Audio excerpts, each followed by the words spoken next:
இருக்கிறார்கள்.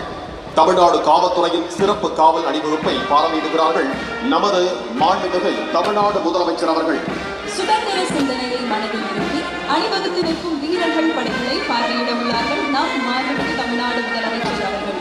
சுதந்திர தின காவல் அணிவகுப்பில் படைப்பிரிவுகள் அணிவகுத்து நிற்கின்றனர். இந்த அணிவகுப்பின் இருபுறமும் தமிழ்நாடு காவல்துறையின் குதிரை படையினர் நிற்கின்றனர். காவல்துறையின் சிறப்பு காப்பு அணிவகுப்பினை தற்பொழுது மாண்புமிகு முதலமைச்சர் அவர்கள் பார்வையிட்டு செல்கின்றார்கள்.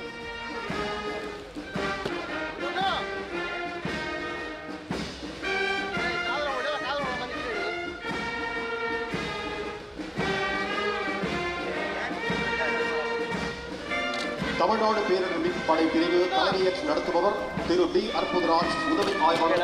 நாட்டின் 80வது சுதந்திர தின விழாவை முன்னிட்டு சென்னை கோட்டை கொத்தளத்தில் ஒத்திகை நிகழ்ச்சிகள் தீவிரமாக நடைபெற்று வருகிறது. அந்த காட்சிகளை நாம் தற்போது பார்த்து வருகிறோம். கூடுதல் விவரங்களை வழங்குவதற்காக எமது செய்தியாளர் சக்திவேல் இணைப்பில் இருக்கிறார். வணக்கம் சக்திவேல், விவரங்களை பதிவு செய்யலாம். நிச்சயமாக வணக்கம் ரூபி.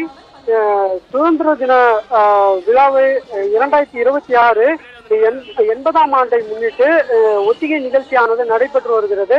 சென்னை குத்தாலத்தில் இந்த மெரினா கடற்கரை ஒட்டிய அந்த சாலை பகுதியில் போக்குவரத்து மாற்றமும் செய்யப்பட்டுள்ளது. பல்வேறு காவல்துறையினர் தரப்பில் அந்த அணிவகுப்பு நிகழ்ச்சியானது பிரம்மாண்டமாக நடைபெற்று வருகிறது.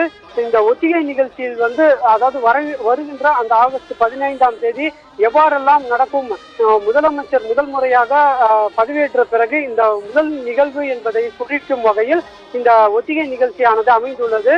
முப்படையினரின் அந்த அணிவகுப்பானதும் நடைபெற்று வருகிறது. அந்த காட்சிகளை நாம் பார்த்து வருகிறோம் ரூபி.